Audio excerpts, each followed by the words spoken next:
name is Leo Spinelli, and this is our second program this fall. And tonight, Gloria Pritts, who was our president and now is the historical for the village of Mamaroneck, is going to give the talk and talk all about Harbor Island, how it started and all that.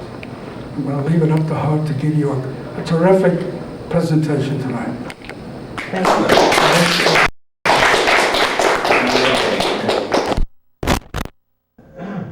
We all know our Harbor Island Park and our harbor with the two basins on either side and the entrance to the harbor. We all know that. We're all familiar with these gorgeous pictures that Don Heighthouse has taken, even though those pictures are ones that I took.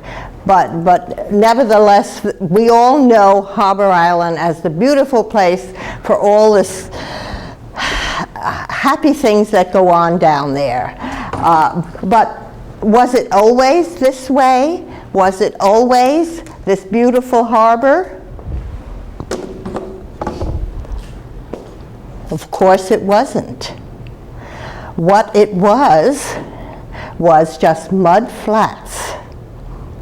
We had only a small channel coming in from Long Island Sound.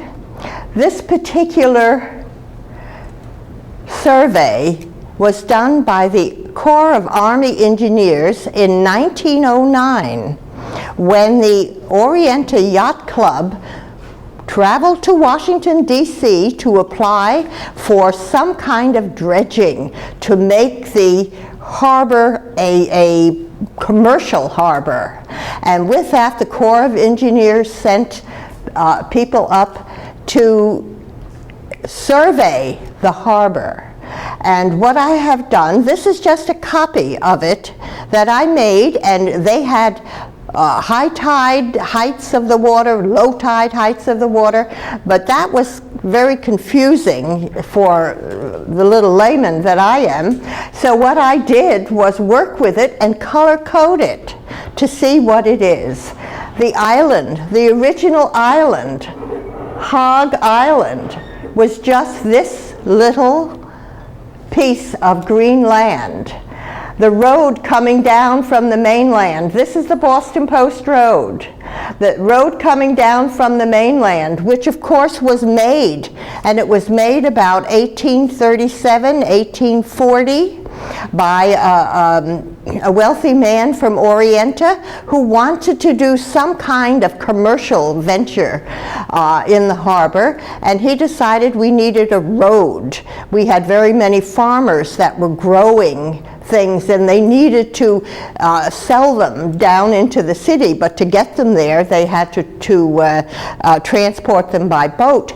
And so he proceeded to make a road from the mainland to Hog Island. And of course, to do that, what he did was get great big huge boulders and drop them over the side of a boat, and sure enough they went down into the water, disappeared in the muck.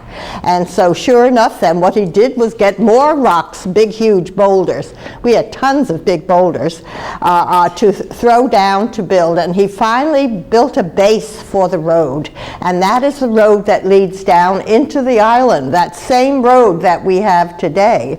And of course then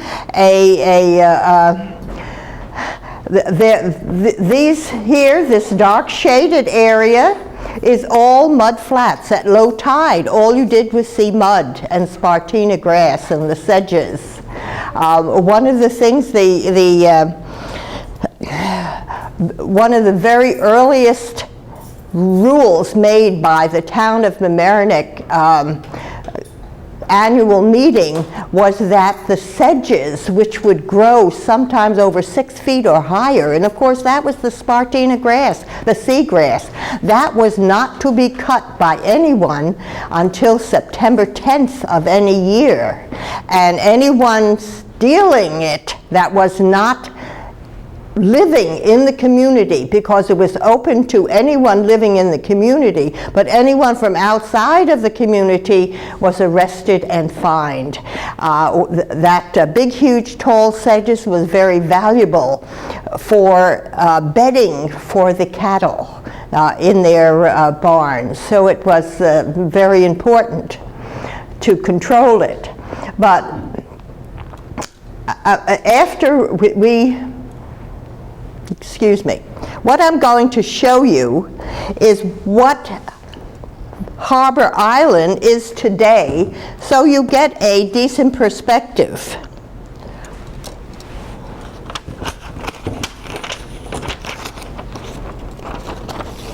Harbor Island today is that green land. And you could see with the county pier on one side and the little fishing pier on the other, that's what it is today. But this is what it was in 1909 and earlier.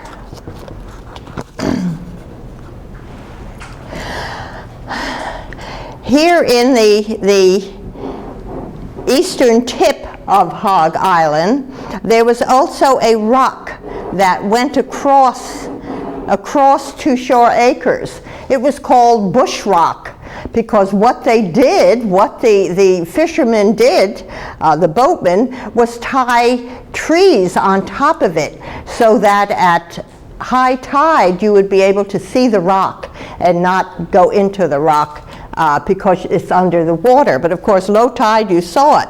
But once the village of Mamaroneck came into being and they applied again to the government for dredging, they took out that rock so that a channel from the outer harbor could come into the harbor itself, into the East Basin.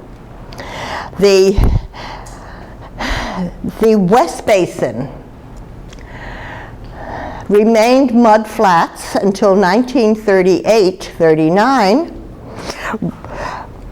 when a huge dredging job was done, and I remember that. I remember seeing the dredging in the harbor with all of the silt, the gook, coming from these mud flats and put over into the dump, because the village of Mamaroneck was very progressive.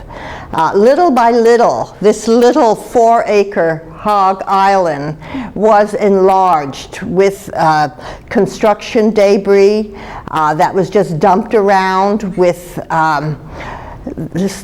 digging the subways in New York City. Barges would come in and just dump things around.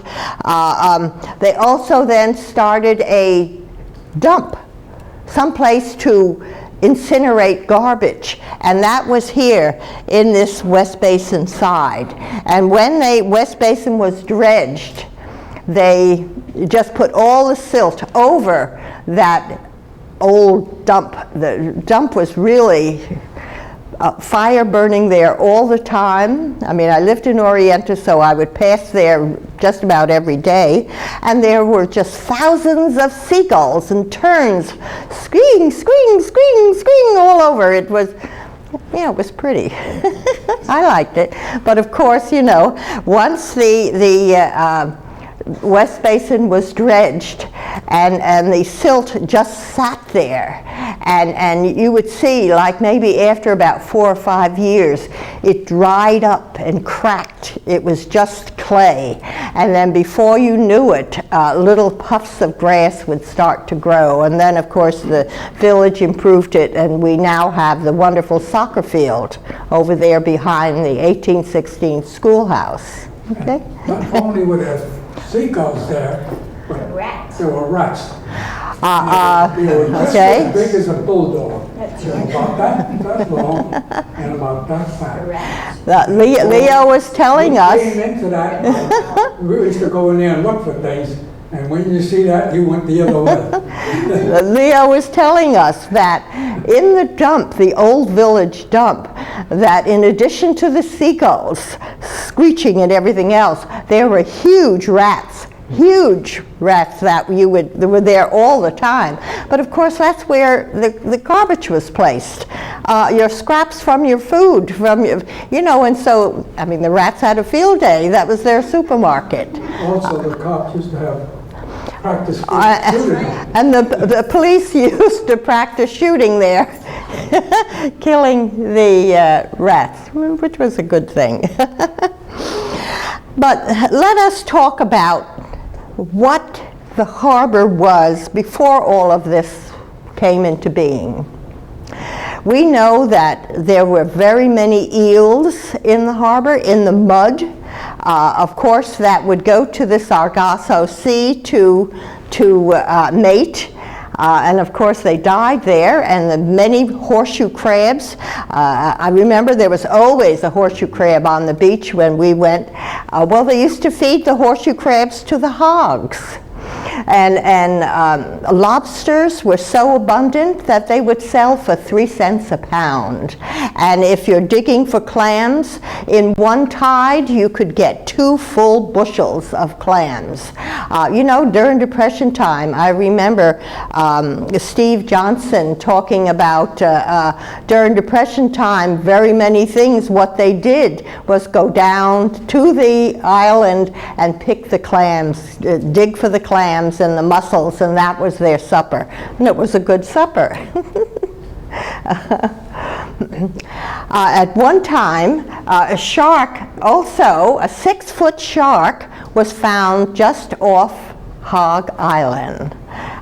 So, we did have very many different things. Yes? What we did when I was a youngster was go down to Harbor Island, and I got my first bicycle out of Harbor Island. How did you get your... Gil Allen just said he just got his first bicycle down Harbor Island. How did you get that? Piece by piece. Piece by piece. So you went to the dump and picked up different pieces of bicycles and made your own. And put it together. And that's the way we got wagons and wheels and things. Wagon wheels you also were able to get. Also, those were your toys, and you built them yourself. You had to know how to do it. Absolutely. And perhaps you made a mistake, but then you did it over and over again until it worked and you got it the way you wanted.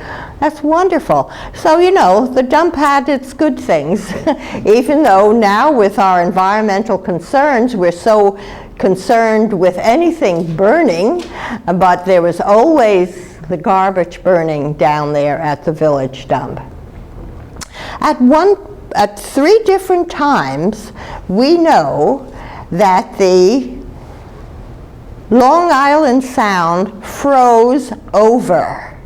The first one that we have recorded was 1855, and then it was 1867 and 1875, that the sound from here to Long Island, 7 miles away, froze over, that if it wasn't so cold, you could walk across. We're told that some people skated across. We also have a story about a boat with a passenger vessel that got stuck in the ice, and the passengers walked off the boat on the ice to Mamaroneck Harbor and then went down to the railroad depot and took the train to New York. I mean, that sounds incredible, just incredible. But as a young person, I recall the West Basin freezing over, because of course the West Basin did not have the Mamaroneck River flowing into it as the East Basin did, so the West Basin would freeze over, and you would see men go down and dig a hole and poke down to get the eels. I know my father loved eels and would go eeling quite a bit. Perhaps he got them when he was fishing and picked up the eels along with it, but we had very many. On that freeze. Yes, Gil. We had it in the 20s also. You had what in the 20s? A complete freeze of the harbor of the Sound. Yes. That's right. Gill said in the 1920s that the harbor froze over. I don't think that it froze completely to Long Island, but there was a deep freeze, because we have heard the story of some young men who had a car, you know, one of those old cars that don't weigh what they weigh today, but they decided to drive out to Hen Island, and the men on the shore said, oh well, goodbye to them, we won't see them anymore. But of course they drove to Hen Island and they drove on back. So it was Also, salt water freezes at 26 degrees.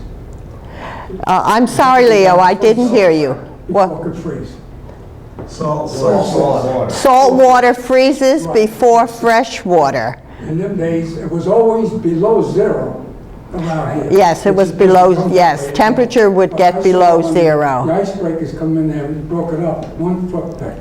I've seen it myself. Yes, so the ice you saw was a foot thick. 1 foot. 1 foot thick. And it did go all the way across. And what? Went all the way across.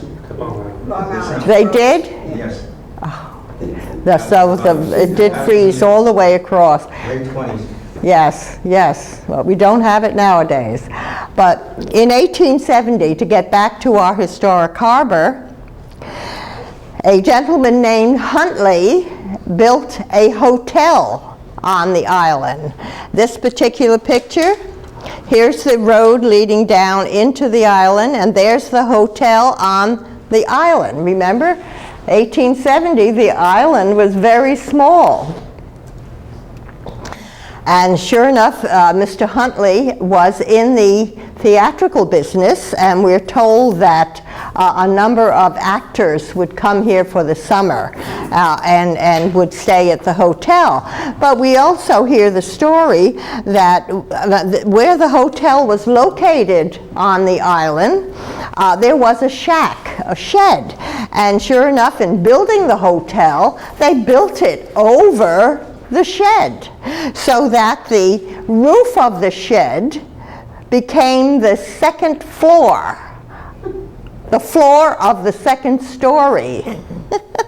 And it seemed to be that it was kind of tippy and everything else, but nevertheless, who cared at that point, right? And sure enough, it did have public rooms on the ground floor with a bar and a pool room, of course, and a dining room and an office. But it was around about 1900, you know, the hotel was only made out of wood, not anything substantial, and it caught fire and it burned. But one of the things they did have at the hotel always was that there was a small boat hung outside on divots in case the tide came up onto the island, so that the people had some kind of transportation to get to the mainland. So it was really quite interesting. Other things we had here in Mamaroneck, we started out with being a commercial harbor. That we did have a sand and stone business on the East Basin, about where the ramp is today that you can just put your boat in. This particular picture shows only one hopper, where the barge would come in and the crane would load the hopper. But I remember 2 or 3 hoppers being there, that they did have very much of a big business. But this is a barge coming in with the gravel and everything. Here in this picture, this is the island. Okay, and you see there's water all around. This is water with the grass in it. There was, around about here, there was a bridge where the tide could come in and go into that particular place. Another business venture that was there was Mitchell Oil Company had very many huge old oil tanks right at the entrance to Mamaroneck River in the East Basin. No, I don't have them. I don't have a picture. That was his office. The gas station. On Post Road. On the Post Road, next to Brewers. That was Mitchell's gas station. Oh, Mitchell, yeah, That's where the old tank. That's where their office was. the stone building next to the Brewers Boatyard was the office for Mitchell Oil. It was huge tanks, 5 or 6 of them, that stood there, and I'm sure it was heating oil that was stored in those tanks. But round about 1960, one of the tanks sprung a leak, and that was the end of the tanks. We're very fortunate. The tanks disappeared. Gloria, Go ahead. about that hotel, who besides actresses used Huntley, actors used it? I don't know. besides actors in it? I don't know. I don't know. Because it's, I have not found any other reference to it other than it was the actors. But he was in the theatrical business, so he would be able to, get the stage people to come and spend some time. Yes, yes. Yes, What's Mr. Huntley's first name? I beg your pardon? What's Mr. Huntley's first name? I don't hear you. Just Huntley's first name. John. And so the hotel's there from the 1870s to 1990. I think it was John T. Huntley. He then sold the hotel to 2 other people. I don't remember one name, but the other one was Thompson. Okay, but then it burned. Okay, Burned, so it it's disappeared. there from the And the firemen, of course, we had volunteer firemen by the time 1900 came, and we did have the road, so firemen went down to see what they could do with the fire, and there was plenty of water all around them, but they did not have the equipment to get the water into their hoses to fight the fire, and so the hotel just burned to the ground. Okay. It had a barn. I remember that it had a barn that was something that was used with as a stage, with the barn as a backdrop, and we would have very many Council of the Arts affairs there on a Sunday night in summer, but then some young man a troubled young man, burned the barn, and that was the end of that. Yeah, remember? Yeah. Here we have a picture of the island in 1934. And it's in January 1934. So here's the road coming up onto the island. This is the old green dock. This is the bridge in the road where the tide water would come into behind the island, and you could see that this is part of the fill that has already started to fill in that area. The tennis courts were placed here. The old barn I was speaking to you about that had been part of the hotel, this was the old barn. That there was then a platform, I think it was an old trailer truck, that was put in front of it as a stage, and we saw some beautiful Council of the Art programs there, similar to what we have now. We're so fortunate. But you could see just here, the WPA men are starting to work on the pavilion. January 1934. And we of course have the county dock, county pier, bulkhead they called it. That was not there to start with, of course. when the county put in the sewage plant here in Mamaroneck on the Post Road, they needed a pipeline to go from the plant with the treated sewage out onto buoy 42, way out into the Sound. And so the trunk line went through here, and they made the protection around it, but then they needed to fill in that bulkhead. And what they did was dredge here in front of what is now the beach to fill in the bulkhead. So what that really did was create a beach for us to really swim at. The WPA that came in the 34 and built the sea walls and the pavilion,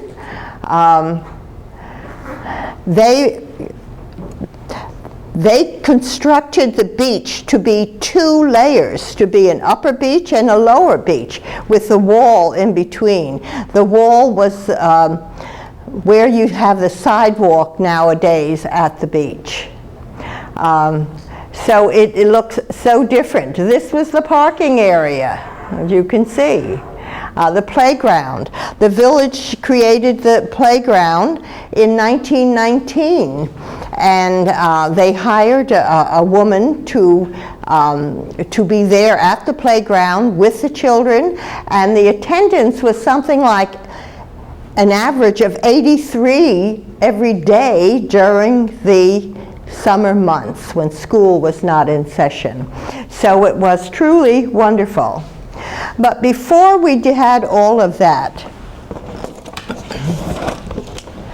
let's just, yes. May I add a point to the year 34? Sure. Version?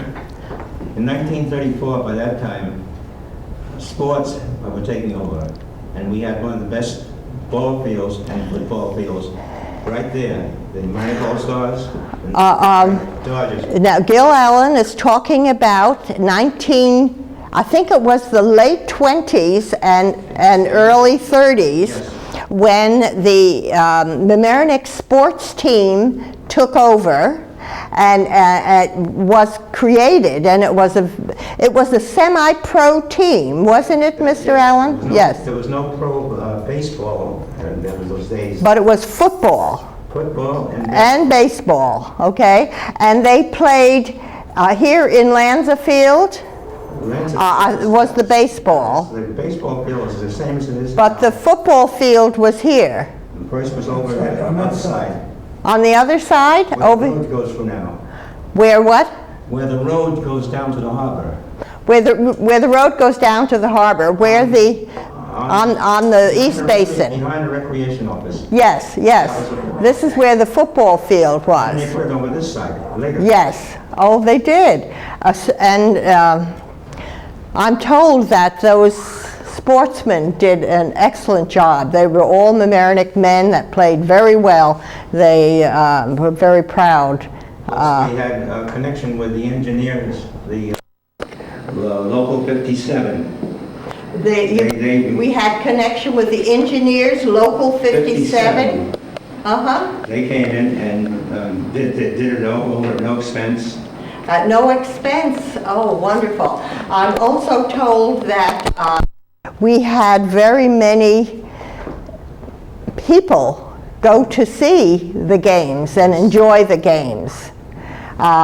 They were, of course, during the day because we didn't have lights, correct? Right. Maybe a Saturday or Sunday? And by the late 30s, we had temporary on the softball field. By the late 1930s, there were temporary lights at the softball field? Softball field. Softball field. Wonderful, wonderful. By this tennis court. Uh-huh. Here's, yes. Side where they played ball, there was also the yacht club. A what? A yacht club. Yeah. A yacht club? Yeah, right in the water. You're talking about the Sheldrake Right, Yacht right. Club. Well, the Right, Sheldrake it's Yacht located Club. right there. Some of the posts the are buil- still the in the building- water. Some of the posts are still in the water. Yes. You could see them. Sheldrake Yacht Club, which started in 1905, was Right. squatters here on the island. And They they were, had two rentals there. Homer's, that was where you mentioned before, where the gravel came in, right Yes. next to that. And on this side, where it was where it was a low tide, you couldn't use it. On this side, no, on this side. yes, On because this side. they're On this side of the boat. On the east, west basin there. the west No, basin. right over, right by the bridge. Right by Here. the bridge. If Here. you're underneath the bridge, it was on this side. On this side, right there. But it would only go down high tide. The boats Oh, stayed yes. on mud. Yes, oh, You yes. only take the boats out on high tide, Well- because it had to go underneath the bridge. That's right. I mean, as you can see, the whole thing was just mud flats. There were two Yes. companies, two different Yes, people at on low some tide. renting Mhm. boats. Just a picture of a beach scene in Sunday in July 1938. And you could see this was the lower beach that I spoke about, and this is the upper beach. But you see that there's just hundreds of people enjoying themselves. We also, the beach just was a place that everyone in town would go and enjoy themselves. I'm going to get back to boating here in Mamaroneck Harbor. Of course, the boating started with the Indians who built their canoes out of huge logs. They would burn them and then dig them out to make a canoe. And of course, they used the sound, they used the harbor in order to get their seafood. It was a supermarket for them that was just so convenient, so full of just so many seafood, clams, lobsters, fish, sturgeon. It just was just wonderful. We do know that the fastest way in the 1700s to get to New York City was by boat. The only way, the roads were not passable. I mean, they were just dirt roads, and of course they were dirt roads up through the 1800s. So traveling was just so bad, but taking a vessel down to New York City, you were down there in a half hour in no time. And we're told that Caleb Heathcote, who had the manor of Scarsdale here on Heathcote Hill, he went down into the city because that was his business. He even turned out that he was mayor of New York City for a short time. He traveled by boat from Mamaroneck Harbor down into the city.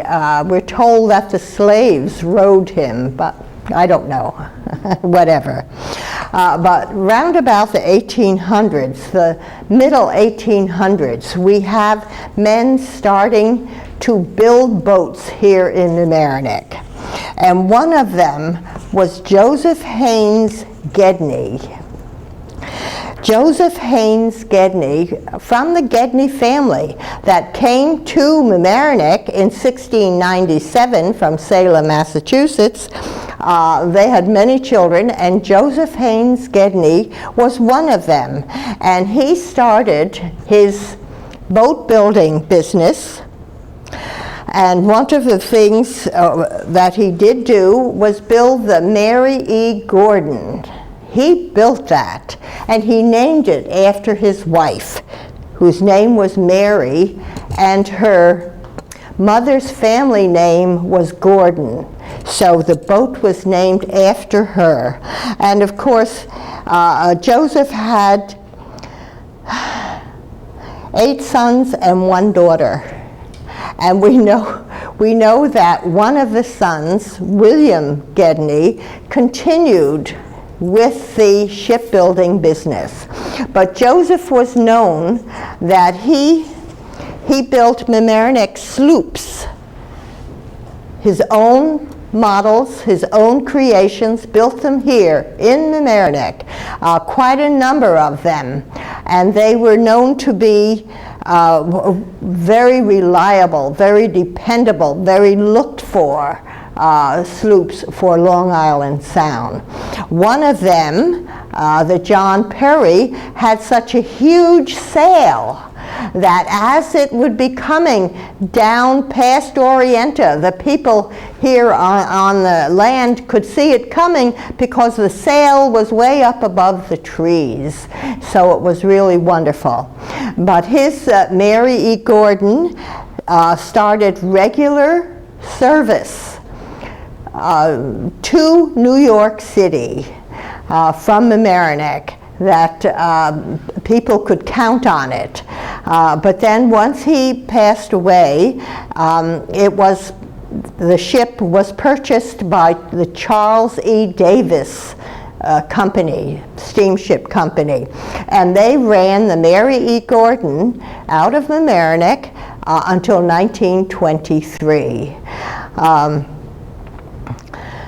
William Gedney, his son, also built a number of ships, number of vessels, and he had his boatyard where the Post Road boatyard is today, right next to Brewers, where the Brewers Post Road boatyard is.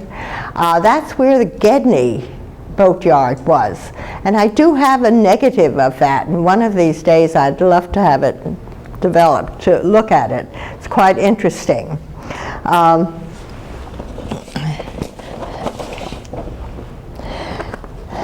Back to the harbor. The harbor became, after World War I, the American Legion built a memorial down at Harbor Island in the circle. You know how you come down the road towards the beach and there's then a circle, and now we have a cannon in it in the center of that island of the circle? Well, that originally was the memorial for the 16 local men who died in World War I. And the Legion, post-90, they planted 16 trees, and on each one of the trees there was a bronze plaque for naming one of the men who died. And here we have, every Memorial Day there were services down there, and here's just a couple of pictures from 1925 of the services that were held down there at the Memorial Grove. And I remember very many speeches, and also guns would be shot off and pigeons would be flying all over, around and around. It was really a wonderful Memorial Day service. But that memorial is gone. The trees, for one thing, some of them died. Some of the plaques were missing one way or another. There is still a stone plaque there that says it is the Memorial Grove. By the way, at the same time for World War I, the VFW had a memorial grove in Tompkins Park. I just don't want to slight them, but it was the VFW that had the Tompkins Park Memorial, which is a lovely, beautiful memorial there, right on the corner of Tompkins Avenue and East Boston Post Road. And the Legion had the memorial at Harbor Island.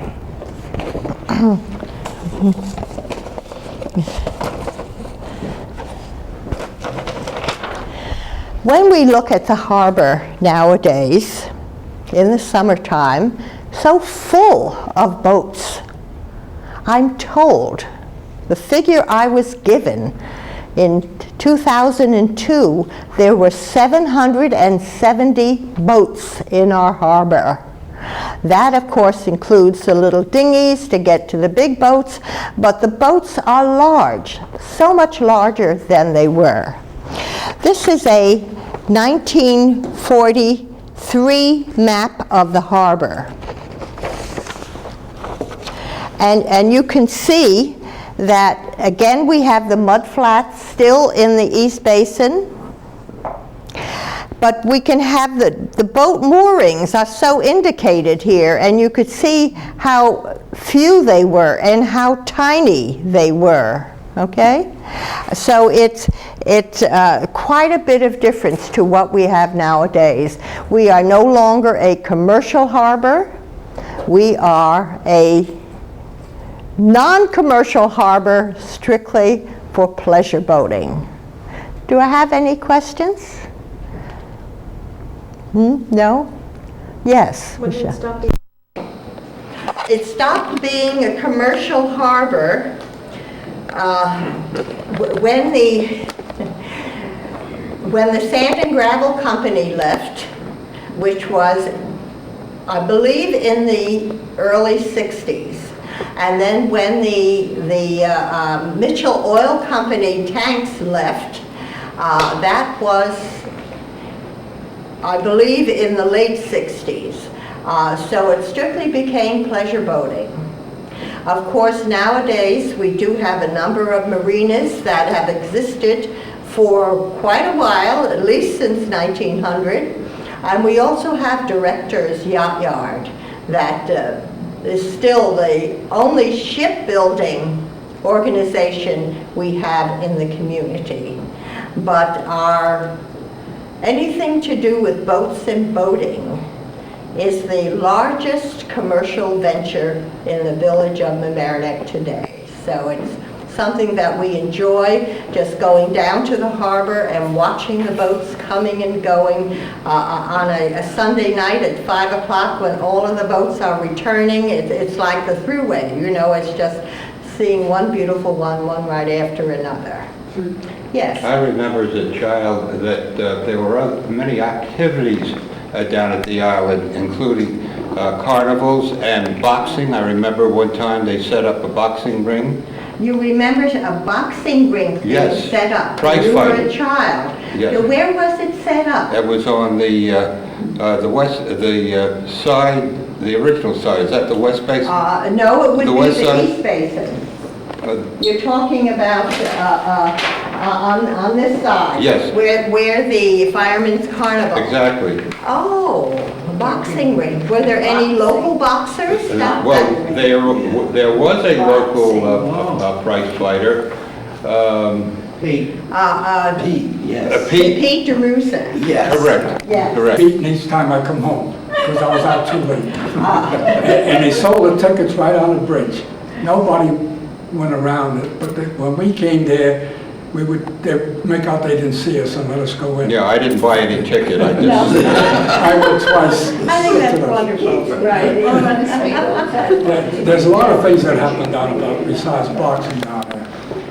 The New York Athletic Club and the Knights of Columbus used to come from New York because there was a quarter-mile track around there. A quarter-mile track, They a were track running track. They had track A meets. running track They had track around. meets there. They on have that track field. meets. Right. Yeah. Oh, wonderful. Yeah. And And you also, say it was the New York Athletic that's right, Club? because there wasn't a place in the city in them days, so they come down here. Not only did they do it there, but they did skating at night, but that was another place. But also they had over there, the House of David used to come. I thought it was just another Jewish team with beards, but when there was the baseball strike, they gave the history of baseball. Then I saw one night, the House of David. I said, holy mackerel. Hunter They started in Davis, are you saying? 1919. The House of David. Yes, 1919. Baseball. And they used to travel all over the world. They were like the Globetrotters. Oh, And they used to put on a show. They baseball would throw, House of David they used to would come throw and put on confetti a at show. you, and then they would water at themselves, but the confetti at the people. And that would be at Lanza Field? Right. Uh-huh. No, right on the big field. On the big field. Where the Fireman's And Carnival the is. last time, they used to come once a year, sometime twice. And the last time I saw them come there, they had a woman playing first base. That was unheard of. Hardball. Woman This is playing hardball. first base. She was playing her This first was base. the House of David. House of David. Was she a big woman? No, Was she she was- tall? She was just a Beautiful. regular, a normal. Wonderful. Oh, That was And on, I saw one time a fellow hit a foul ball, and the car was going around the cannon, and he jumped on the running board, the guy from the House of David, and caught the ball off the roof. He says, if he didn't catch that there, the canvas roof, but Bobby would have went through the There roof. was a foul But there was one of ball. those, one in a lifetime you see, and I And saw it. a car was going around the circle of the memorial, and of course the cars at that time had running boards, and so the fielder ran on the car, jumped on the running board, and caught the foul ball and made an out. That's right. Oh, yes. Gloria, were there any crashes or disasters in or around the Mamaroneck Harbor? Any crashes or disasters? Yeah, in the I mean, the American Harbor? nearby rocks or, just, I have not come No one across. flew off the member. I have not come. water. I have not come across any reference to any crashes against rocks or shoals or anything, any disasters. I have not come across it. What I have come across is during storms, ships would be damaged quite heavily. Yes. And also, when did Director come in? When did the Director Shipbuilding come in? Directors Shipbuilding, Yacht Yard, they came in after World War II. It was probably 46, 47. Yes. And they're still here doing fabulous. And of course, Directors built the Stars and Stripes ship that won the America Cup in 1987. And one thing people don't realize that when they had these races, all those foreign ships that came here to race, all came to Directors to have repair work. Directors And those folks used to repairs. come into my shop for haircuts, a lot of guys. Oh, yeah. From different countries started coming in. They used to come in. And it was a commercial when, the sand and gravel and the other one, once they stopped, then the government did not dredge the channel anymore. They had to keep the channel open. That's why they had to take the iceberg and cut the ice that time. For the Because as long as they had the business there, they Yes, had to do that. commercial vehicles. Once we had no more of that business, Yes. well, whenever they dredged it, we had to pay part of it because the government Yes. didn't do it anymore. Well, dredging has been done Yeah. very many times. For one thing, the silt accumulates so that it has to be redredged. In fact, they're talking about doing some dredging now again. But the main dredging were, I remember 1938, 39 when they did that West Basin. The other thing they had down there was the firemen's, they had conventions or they had racing. They used to race. America was one of the best in the volunteers in racing, and they used to be down at the harbor. Well, Where in that fire hydrant is 1925. by the tennis courts, that's the hydrant they used to use. And it used to be down there. If it wasn't down there, it was on my street, on Elliott Avenue, Yes. and the Where they hydrant would was by the practice, school that yes, they took. yes. Well, 1925, the New York State Firemen's Convention was held here in the Mamaroneck, and the main tent was there at Harbor Island, and I have a feeling a number of races were there at the time. Yes. Yes. there was a lot more sports at Harbor Island than we mentioned. Tennis with Johnson Tennis, yes.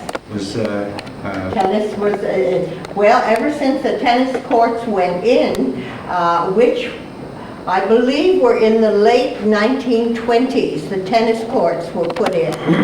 Before the tennis courts were put in, the only place to swim would be off the island where the tennis courts are during high tide. But then, once the beach was put at the other end, they put in the tennis courts, and that was the late 20s. that the tennis courts were first put in. Yes. I think we've about run out of time, and I thank everyone for coming, and hope you have enjoyed Can I it. add One more thing, yes. At the early 20s, there was a trolley that went from White Plains to Harbor Island. They had to turn a circle there at the harbor. The trolley to White Plains was put in the late 1890s, and it went from White Plains down to Harbor Island, and the unit to make the electricity for the trolley was in White Plains, but the coal was brought here into Mamaroneck Harbor during the night and loaded onto special trolleys and brought up to White Plains to burn for electricity for the trolley. The trolley ceased running about 1928. Gloria, there's one other thing you didn't mention, the swimming that went down, wasn't happening at Harbor Island, and all the kids taking lessons from Steve Johnson and the swim teams, and that was a very big thing in the summer. Yes. Swimming at Harbor Island Beach was absolutely incredibly active. Steve Johnson, who was started in the 20s at Harbor Island as a lifeguard and continued for over 50 years, would have classes teaching all the children how to swim. He had swim teams that did very, very well, and they would practice off the what is now the fishing pier on the East Basin side. Very active in all kinds of swimming activities, very successful. It was 2 or 3 years after Steve retired in 1973 that the beach was named in his honor, to honor him for over 50 years of faithful service to the community, and that's why the beach is named the Stephen E. Johnston Beach. He was fabulous. Taught us all how to swim, took care of all of us in our swimming, in our safety. I know my parents was not concerned about any of us because they knew that Steve was such a faithful lifeguard. So, but thank you so much. This has been fun. Thank you for a terrific program. I'm sure everybody was very happy with it. Thank you very much. And don't forget, our next program will be January 21st, January 21st. it's a Wednesday. And I think I'll be on Wednesday. a cruise then. I think Wednesday, somebody else will have to January take over for me. 21, what will the program be? The history of LMC-TV. History of LMC-TV, and thank you, LMC-TV. So let's Thank you, give- Sharon Mosley, for All right, taking let's us. give Gloria another big hand. Before we finish, there's refreshments here. Why don't you just have a drink, have some refreshments, and talk about old times. Yeah. Thank you. Let's get the Daily Times at hand.